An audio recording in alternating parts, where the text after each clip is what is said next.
আল্লাহর হাতে রিজিক, হালালে থাকেন, আল্লাহ রিজিক দিবেন ইনশাআল্লাহ।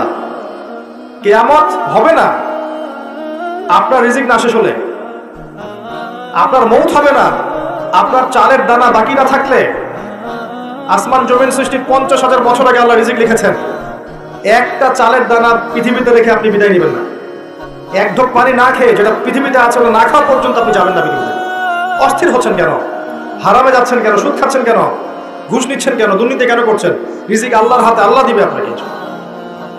এগুলো তো নিজের জন্য করছেন, পরিবারের জন্য করছেন, আগামী প্রজন্মের জন্য করছেন। শোনেন, আপনি মারা যান, 3টা দিন সময় লাগবে না আপনাকে ভুলে যান।